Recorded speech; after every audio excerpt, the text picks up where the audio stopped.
मराठी चित्रपटामध्ये जे ज्याला इम्पॉर्टन्स देतात किंवा तुमचे जे प्रॉब्लेम्स असतात ते आम्हाला प्रॉब्लेम वाटत नाही.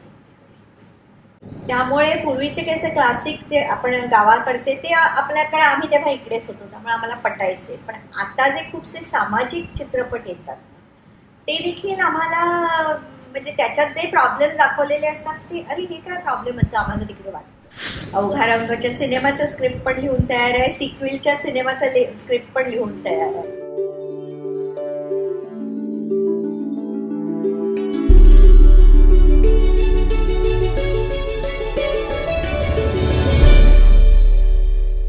आता मी या विषयाकडे येते की तू आरोग्य दिनाबद्दल सगळी माहिती सांगितलीस, त्याला सल्लाही दिलास की काय आपण आपली हेल्थ पहिल्यांदा सांभाळायला पाहिजे. तर आता मला सांग, याच्याबरोबर तू अनेक चित्रपट केलेस, अमेरिकेतील चित्रपट केलेस, तर त्याविषयी थोडी माहिती. चित्रपट म्हणजे माझा आता बाहेर आलेला चित्रपट ऍक्च्युली तुला माहिती आहे सगळ्या हॉलिवूड असो बॉलिवूड असो 99% चित्रपट बाहेर येतो. तसंच तिकडे अमेरिकेत माझे 2 फीचर फिल्म आहेत त्या बाहेर नाही आल्या. एक बाहेर आली ती .com मॉम जी आता प्राईमवर आहे, स्टार प्रवाहाला दाखवतात. त्याच्या व्यतिरिक्त मी तिकडे हॉलिवूड ह्याच्यामध्ये पण काम केलेलं आहे 2 हॉलिवूड सिनेमांमध्ये. नंतर इथे कसं आपलं सिरियल असतं तिथे आम्ही सोप ऑपेरा म्हणतो. तर एक वन लाईफ टू लिव्ह म्हणून सोप ऑपेरा आहे जो गेले 30 वर्ष चाललेलं आहे, त्याच्यामध्ये काम केलं होतं. आता माझं सध्या म्हणजे माझ्या 3 अजून सिनेमाची स्क्रिप्ट लिहून तयार आहे. कधी येत आहे बाहेर माहीत नाही, मुहूर्त लागेल ते. पण सध्या माझं चाललेलं आहे म्हणजे एक वेब सिरीज मी आत्ताच शूटिंग करून कम्प्लीट केली. माझं आयुष्य इंडो अमेरिकन आहे, त्याप्रमाणे सगळी माझी प्रोजेक्ट्स इंडो अमेरिकन असतात. तर मी अमेरिकेत केलं होतं ते आत्ता भारतात येऊन इंडियन पार्ट केलं आहे, शूटिंग संपवलेलं आहे. सो हे आत्ता माझं अगदी मागच्या आठवड्यातच संपवलं लेटेस्ट. म्हणजे सर्व चित्रपटांविषयी सांगणार. विक्रमजींबरोबर त्याच्याविषयी त्याच्याविषयी म्हणजे ऍक्च्युली ना ते स्क्रिप्ट मी खूप आधी लिहिलं होतं. श्वास झाला ना तो ऑस्करला आला तेव्हा ते सगळे लोक आमच्याकडे अमेरिकेत आले होते, आमच्या घरी स्क्रीनिंग झाली. तेव्हा ते जे सगळे निर्माते तेव्हा होते ते म्हणाले आम्हाला नेक्स्ट चित्रपट आम्हाला इंडो अमेरिकन करायचं, तुम्ही काहीतरी लिहा. तर म्हणून मी तेव्हा लिहिलं होतं. लिखाणही तूच केलं? आधी पण लिखून सगळं होतं. पण तेव्हा त्यांची ती आल्यावर टीमच सगळी मोडली, त्यामुळे काही पुढे झालं नाही. मग 2014-15 साली मला एक पालघरचा बिल्डर्सचा ग्रुप मिळाला, त्यांनी मला हे केलं. तेव्हा मी सामनामध्ये लिहायचे. ते म्हणाले आम्हाला तुमचं लिखाण आवडतं, तुम्ही हे करा म्हणून, सिनेमा करा म्हणून मी त्याच्यासाठी सिनेमा करायला लागला. आता ते मी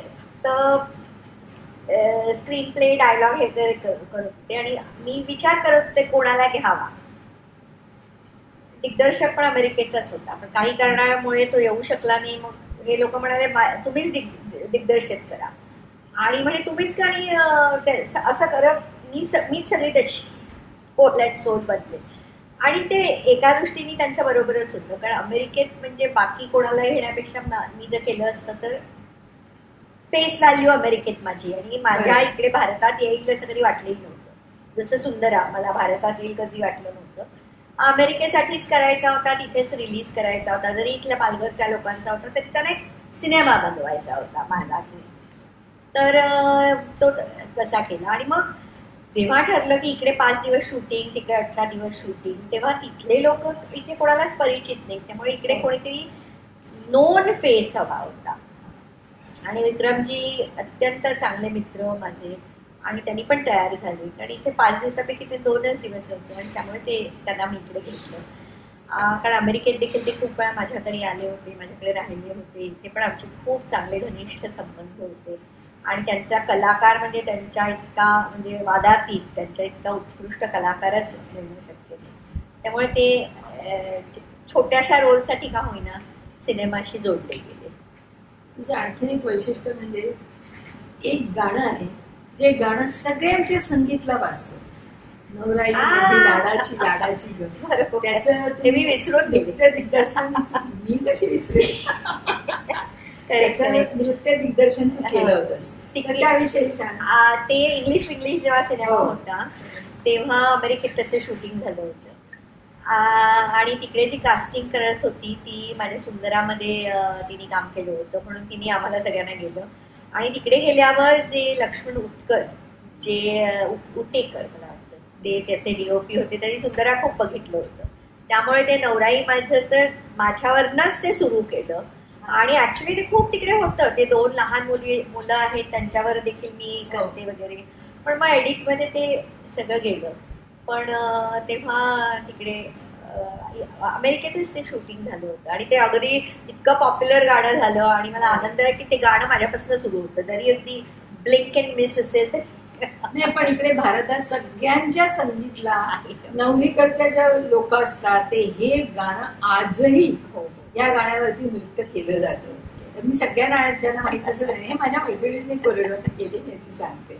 पण ते खूप आधी केलं होतं, पण ते अनफॉर्च्युनेटली नाही झालं. आता आपण .com मॉमची हे बोलत असताना तर जो म्हणजे माझा मुलगा दाखवलाय तो असाच, कारण तो अमेरिकेतच त्याचं सगळं असणार होतं, भारतात तो येतच नाही. त्यामुळे मला अमेरिकन ऍक्सेंट असलेलाच मुलगा पाहिजे होता, कारण तिथे कॉर्पोरेट वर्ल्डमध्ये जो राहतो मुलगा असाच पाहिजे होता. म्हणून मग आम्ही एक साई गुंडेवार म्हणून इथे मी सिलेक्ट केला. तो त्याला सिलेक्ट केला कारण त्याचं अमेरिकन म्हणजे फिल्म स्कूल LA मधनं तो शिकला होता, ऑस्ट्रेलियामध्ये राहिला होता, त्यामुळे त्याचे उच्चार वगैरे अगदी अमेरिकन. आणि तो माहिती ना त्याचे पूर्ण म्हणजे बॉल्ड होता. इकडे कोल्हापूरला वगैरे विचारलं, अहो इकडे आम्ही जुल्फ आमच्याकडे हिरोला असतात, तुम्ही असाच बॉल्ड, पुढे जब जब जुल्फे तेरी बॉल्ड कसा सिलेक्ट. पण मी ते सिलेक्ट करायचं कारण त्याचं जे ऍटिट्यूड होती ते कॉर्पोरेट लेव्हलला सूट होणारी ऍटिट्यूड, त्याचे ऍक्सेंट्स. दुर्दैवाने फिल्म रिलीज झाली, तो तिकडे गेला, त्याला तिकडे खूप चांगलं काम मिळत होतं, पण अनफॉर्च्युनेटली तो ब्रेन कॅन्सरनी तो गेला. पण नाही तो खूप चांगला कलाकार होता आणि आमचं ट्युनिंग पण खूप छान काम केलं होतं. म्हणजे तो अमेरिकनच वाटत होता, म्हणजे आम्हाला खरंच वाटलं नाही की हा मराठी मुलगा आहे. आणि जेव्हा त्याच्याबद्दल कळलं तेव्हा खूप वाईट वाटलं. आणि तिकडे जेव्हा होता तेव्हा त्यांनी मला मुद्दाम बोलवलं, त्याला जेव्हा कळलं की तो वाचत नाहीये, त्याने मला मुद्दाम बोलवलं की आणि म्हणाला तू माझी स्क्रीन मधली आई आहेस, आणि त्याला खरी आई नव्हती, तर तू स्क्रीन मधली आई आहेस, तर मला येऊन भेट. तर मी तिकडे भेटायला गेले. तो म्हणाला माझा एक काम कर, मला मराठी, त्याची बायको गुजराती होती, मला मराठी जेवण खायचं. मग मी त्याच्या घरी जाऊन सगळं मराठी जेवण खाऊन त्याला भरवलं. आणि म्हणजे खूप छान आठवण आहे माझी त्याच्यावर. .com विषयी अजून एक हे म्हणजे काय मी का करायचं ठरवलं, म्हणजे आणि ते त्या टीमनी का हे करायचं सांगितलं, कारण इथे आम्ही सिलेक्ट करणार पण बाई, आणि त्याच्यामध्ये कसं स्टोरी कशी आहे, पहिल्यांदा ती अगदी खेडवळ घरगुती बाई असते, दात पुढे असतात, तर असं काम करायला कोणी तयार होईल का, स्वतःला मुद्दाम करून गेला कोणी तयार होईल का हे माहिती नव्हतं. आणि दुसरं म्हटलं तसं पुढे ती बाई वेगळी होते, मॉडर्न होते, अमेरिकेत जाते, त्यामुळे पण म्हणजे जे आमचे तेव्हा विरोधाभास, ते प्रोड्युसर म्हणाले मॅडम तुम्हीच करा, कारण इकडे कोणाला तरी विचारायचं माझ्या एजच्या बाईला की आधी असं कर, तयार पण व्हायला पाहिजे ना ती. त्यामुळे मीच लिहिलेली गोष्ट असल्यामुळे असं करून त्याला मलाच त्यांनी ढकलली आणि मलाच ते सगळं म्हणजे सगळं माझ्याच अंगावर पडलं बेसिकली. तू तेवढं पेलू शकते, माहिती आहे सगळ्यांना म्हणून.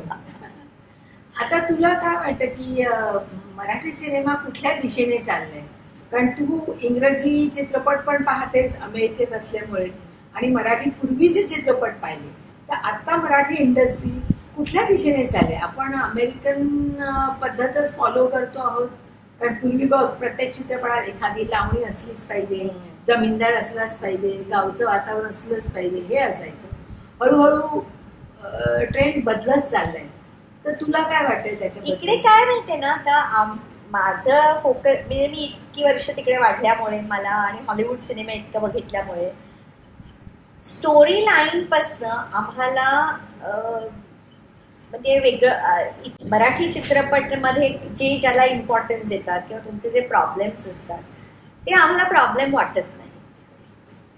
त्यामुळे पूर्वीचे कसे क्लासिक जे आपण गावाकडचे ते आपल्याकडे आम्ही तेव्हा इकडेच होतो, त्यामुळे आम्हाला पटायचे. पण आता जे खूपसे सामाजिक चित्रपट येतात ते देखील आम्हाला म्हणजे त्याच्यात जे प्रॉब्लेम दाखवलेले असतात ते अरे हे काय प्रॉब्लेम असं आम्हाला तिकडे वाटतं. तसंच विनोदही वेगळा वाटतो आम्हाला.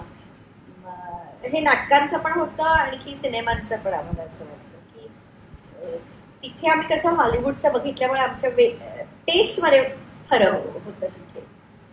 पण नाही तर काही काही खूप छान सिनेमे इकडे येतात तरी. आणखी तुझा आता श्यामची आई केवढा गाजला, केवढी नॉमिनेशन्स आहेत त्याला आणि कम्प्लीट तू ब्लॅक अँड व्हाईट मध्ये केलं. सो एक दुसरं काय होतं माहिती ना, आम्हाला सगळे सिनेमे तिकडे बघायला मिळत नाही. कोण कोण लोक तिकडे लावणारे असतात तर ते लावू शकतात, पण सगळे आम्हाला नाही बघायला मिळत. आणि मग इथे खूप ऐकल्यावर मग आम्हाला रिक्वेस्ट करायला लागते. बरोबर. बाकीचे हिंदी सिनेमे कसं वर्ल्ड वाईड त्यांचा रिलीज असतो, तिकडे जेव्हा असतं तिकडेच आम्हाला. तसं मराठी चित्रपटांचं होत नाही. एखाद्या शनिवारी किंवा असं कुठेतरी मंडळांनी हे केलं असं लागलं जातं. त्यामुळे आम्हाला सगळ्या सिनेमांचं बघायलाच मिळत नाही. माझ्या फुलराणीला खूप रिस्पॉन्स मिळाला अमेरिकेत, सगळीकडे रिलीज झाल्या. श्यामच्याही मी अमेरिकेत काही ठिकाणी रिलीज केलाय, सगळ्या ठिकाणी करायचंय. आता त्याला मटा अवॉर्डला 10 नॉमिनेशन्स आहेत, झीला सुद्धा 9 नॉमिनेशन्स आहेत. सगळ्या फिल्म फेस्टिवलला सिलेक्ट होतोय. आता बँगलोर फिल्म फेस्टिवलला झाला, गोवा फिल्म फेस्टिवलला झाला, पांडिचेरीला झाला, मामीला झाला होता. मामीला तर खूपच रिस्पॉन्स मिळाला. पण मराठी प्रेक्षकांना थिएटरमध्ये आणणं हे एक दिव्य आहे. एक तर घरात बसून सगळं बघायला मिळतं, तोच प्रेक्षक वर्ग हिंदीसाठी मात्र जाते. आणि कुठलाही चित्रपट, हिंदीला सुद्धा खूप प्रेक्षक कमी झाले. एखादा चित्रपट खूप चालतोय धोधो OTT प्लॅटफॉर्म ते तर कारण आहेच. परंतु थिएटरमध्ये सुद्धा त्याला जर राजकारणी बॅकग्राऊंड असेल, असे काही पडद्यामागून जे कलाकार असतात, तसे काही चित्रपटांचे निर्माते पडद्यामागचे असतात, त्यांची नावं वेगळी दिली जातात आणि खरं राजकारणी असतात. त्यांना त्यांचा पैसा लागलेला असतो. ते आपल्या कार्यकर्त्यांना वगैरे सगळ्यांना सांगतात, चला हे 4 शो तुम्ही घ्या, 4 शो तुम्ही घ्या. हे एक हल्ली चालू झालेले. मग त्यांचे सिनेमा धोधो चालतात, कारण सगळेच्या सगळे थिएटर त्यांना मिळतात, आपल्याला थिएटर मिळत नाही. आता तू या क्षेत्रात आली आहे, तुला घेतली याचे अनुभव, कारण माझा हा 9वा चित्रपट आहे. मी भरपूर अनुभव घेतलाय म्हणून तुला सांग. अवघा रंग माझं चालू झालाय परत नवीन कास्ट मध्ये. आता त्याचं सध्या बंद आहे, कारण ती जी जेनीची भूमिका करते तिची परीक्षा आहे, तर परत सुरू होईल. ऍक्च्युली ते अवघा, त्याचा माझा सिक्वेल पण लिहून तयार आहे. अवघा रंगाच्या सिनेमाचं स्क्रिप्ट पण लिहून तयार आहे, सिक्वेलच्या सिनेमाचं स्क्रिप्ट पण लिहून तयार आहे. सो असं अवघा रंगाचा विषय अजून सांग, कारण ते इतकं सुंदर नाटक होते. अगं अवघा रंगाचं काय झालं माहितीये ना, मी तो विषय कसा सुचला तुला, तू कसं लिहिलं? ते काय झालं, प्रभाकर पणशीकर ते मोहन वाघांचे अगदी मित्र, त्यामुळे इकडे जेव्हा सुंदरा चालू होतं तेव्हा सारखे भेटायचे. तर 2004 साली आमच्या इथल्या मराठी विश्वाचं जेव्हा 25वी अॅनिव्हर्सरी होती तेव्हा त्यांना बोलवलं होतं. त्यांचं एक नाटक होतं, त्यांना मी माझ्या घरी बोलवलं राहिला. आणि मग तिकडे एवढा मोठा कलाकार आला तर त्यांचा इंटरव्ह्यू घेणं साहजिक होतं. तर मी त्यांचा इंटरव्ह्यू घेतला आणि तो इतक्या लोकांना तिकडे आवडला इंटरव्ह्यू. ते म्हणाले काही केलं तरी आपल्याला यांना BMM ला आणायला पाहिजे. म्हणून मग आम्ही त्यांना BMM ला आणायला त्यांच्या प्रपोजल दिलं. त्यांचं गाजलेलं नाटक तो मी. पण त्यावेळेस ते BMM लोक म्हणाले आम्हाला हे नको, आम्हाला नवीन काहीतरी पाहिजे. तर त्या इंटरव्ह्यू मध्ये त्यांनी सांगितलं होतं मी जुजबी गायन शिकलेलो आहे, कीर्तनकार वगैरे. त्याच्यासाठी मग मी म्हटलं आपण का नको लिहायला, कारण त्याच्या आधी मी साऊंड ऑफ म्युझिकचं मराठीकरण केलेलं नाटक लिहिलेलं होतं. अमेरिकेतच प्रयोग झाले, इथे कधी चालत नाही. त्यामुळे मला ते म्हणून म्हटलं चला ते पण लिहूया. आणि ते नाटक लिहिलं.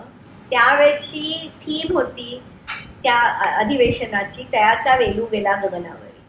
म्हणून मी हे केलं आणि त्याप्रमाणे वेलू म्हणून वेलणकर, आमच्या इकडे अमेरिकेमध्ये सगळ्याचं शॉर्ट फॉर्म करतात, वेलणकर असं करून लिहिलं.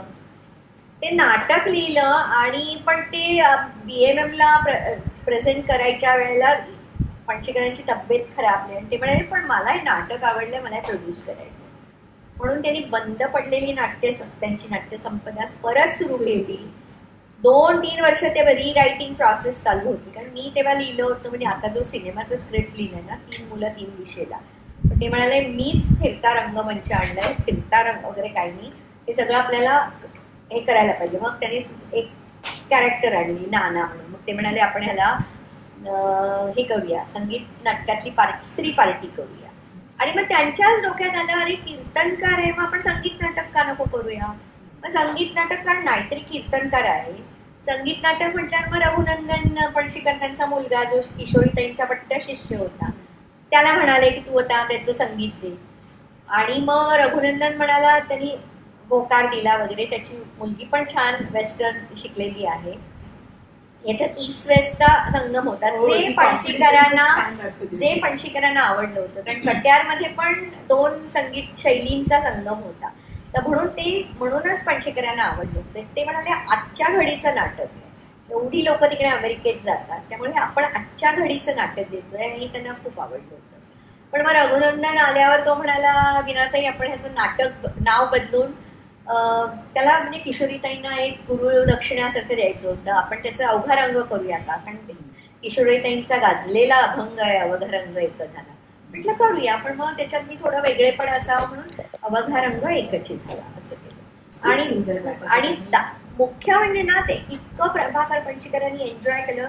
त्यांनी हँड पिक कास्ट केली. गोव्याला जाऊन त्यांनी सावकारांना आणलं. सावकार तेव्हा पूर्ण 25 वर्ष रिटायर झाले होते रंगभूमीवरनं, त्यांना जाऊन आणलं. राम मराठ्यांच्या मुलीला त्यांनी हे केलं, स्वतः जाऊन त्यांनी हँडपिक केलं. आणि स्टेज विंगेमध्ये बसून नाटक बघायचे. प्रेक्षक गेले ना तेव्हा तिकडे जाताना तिथे बसून इतकं त्यांनी नाटक एन्जॉय केलं माहितीये ना. इंदूरला सानंद नावाची संस्था आहे जी महिन्यातनं एक नाटक बोलवते, 5 शो करते. 2दा बोलवलं, 2ही वेळाला पणशीकर आले होते. खूप त्यांनी एन्जॉय केलं आणि त्यांनी अगदी सारखं म्हणायचे आपण आजच्या घडीचं नाटक दिलेलं आहे. तेव्हा अमेरिकेला एवढा आपला वर्ग गेलेला आहे. आणि म्हणजे मला सगळ्यात समाधान, त्यांनी जरी नाटकात काम केलं नाही तरी प्रोड्यूस केलं, सगळी कास्ट हँडपिक केली आणि त्यांना ह्यानी खूप आनंद दिला ह्या नाटकाने. त्याचं मला सगळ्यात समाधान.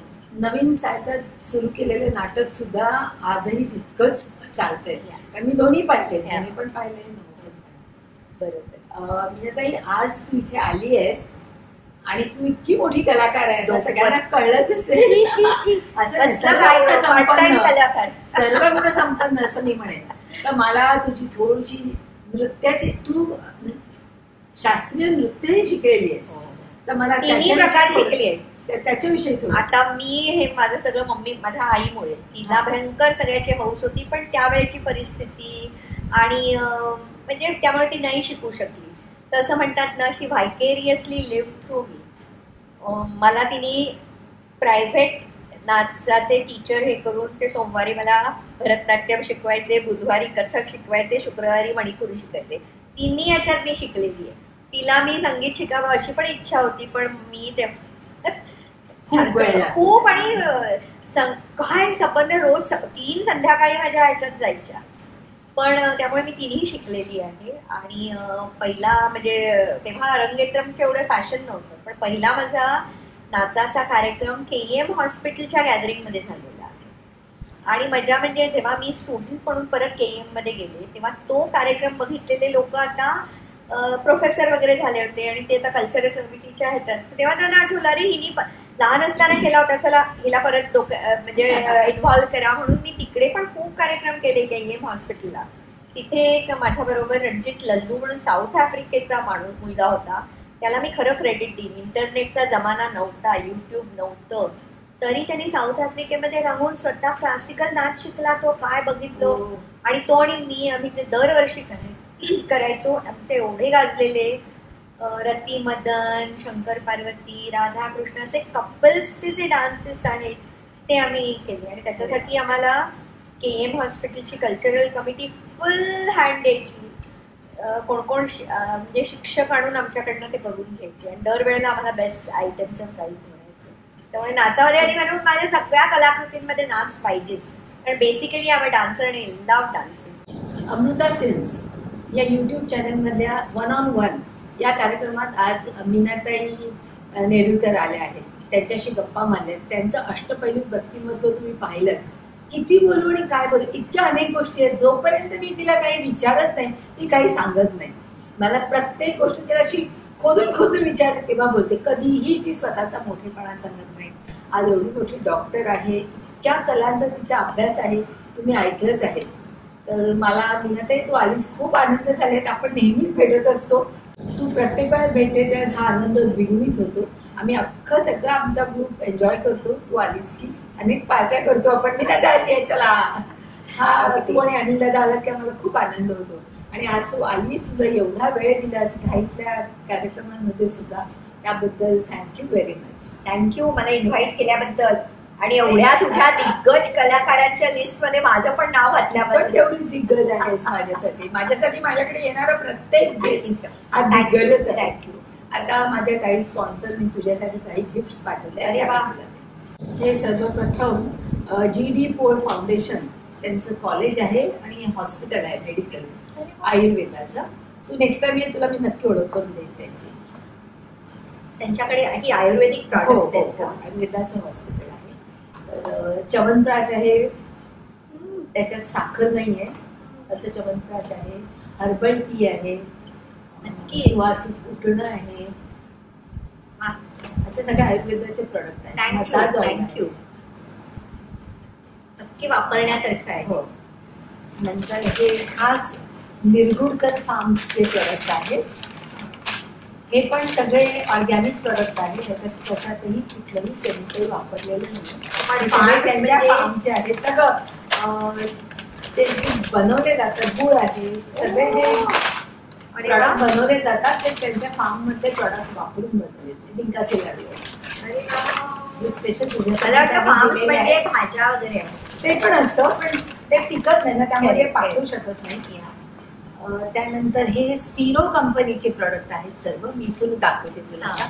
हे सगळे तुमच्या अमेरिकेतले प्रोडक्ट आहेत. अरे अमेरिकेमध्ये ह्या एक बाटलीची किंमत 3,000 ते 4,000 आहे. परंतु या कंपनीने इंडियामध्ये हे प्रॉडक्ट आणून त्याचे अनालिसिस केले आणि हे इंडियामध्ये प्रॉडक्ट बनवले जातात आणि एकेकाची किंमत 300 ते 400 रुपये आहे. तुला खरा प्रॉब्लेम नाहीये, पण मी आपलं तुला माझ्या स्पॉन्सरने दिले म्हणून तुला देते. कन्सिलर आहे. डोळ्याखाली जे काळं येतं किंवा काही डाग धब्बे असले तर मेकअप करण्यामुळे हे बघ ना, मी आता आल्यावर इकडे चष्मा लावून गॉगल लावून इकडे काळं दिसतंय. आता भारतातल्या उन्हामुळेच झालेले आहे. नक्की वापरू शकेल हे कन्सिलर आहे. नंतर ही एक माझी स्पॉन्सर आहे डॉक्टर पल्लवी म्हणून. ती फेशियल करते. ती आयुर्वेदाची डॉक्टर आहे, ती अशी टेक्निशियन आहे. ती स्वतः स्किनचा प्रकार काय आहे तो पाहते आणि ती स्वतः स्किन अनालिसिस करून हे एक फेशियल तिचं 5,000चं आहे. परंतु एक स्पेशल तिने तुला फ्री दिलेला आहे. आणि ती घरी येते, सगळं सामान घेऊन घरी येते, बेड पासून सगळं घेऊन घरी येते. आणि पुढच्या ह्याला 10 to 20% डिस्काउंट येते. म्हणजे तुम्ही काय भेटते, फक्त चेहऱ्याचेच दिसत होतं. ते स्वतः डॉक्टर. Thank you doctor Pallavi. नक्की मी तुला बोलवणार लवकरात लवकर. थँक्यू अमृता आणि तुझी सगळी टीम. थँक्यू मला बोलवल्याबद्दल आणि इकडे एवढं मला गौरवल्याबद्दल, एवढी गिफ्ट दिल्याबद्दल. प्रेक्षक हो, तुम्ही देखील. अमृता तुम्हाला माहितीये ती वृत्त निवेदक होती, आता ती प्रोड्युसर झालेली आहे आणि सक्सेसफुल प्रोड्युसर झालेली आहे. एवढी नॉमिनेशन्स आहेत तिच्या याला, आत्ताच्या नवीन सिनेमाला, आणि हा 9वा सिनेमा आहे तिचा, मराठी सिनेमा. त्यामुळे हा चॅनल देखील ती तितक्याच धडपडीने करते, तितक्याच प्रेमाने करते. तुम्ही ह्या युट्यूबच्या चॅनलला नक्की सबस्क्राईब करा, बेल आयकॉन दाबायला विसरू नका. तिच्याकडे एवढी मोठी लिस्ट आहे अजून सेलिब्रिटीजची जे तिच्या चॅनलवर येऊ बघतायत. हा माझा चॅनल, माझा इंटरव्ह्यू झाल्यावर अमेरिकेचं देखील नक्की तिला सबस्क्रायबर्स मिळणार आहेत. तुम्ही देखील ताबडतोब सबस्क्राईब करा, बेल आयकॉन दाबा.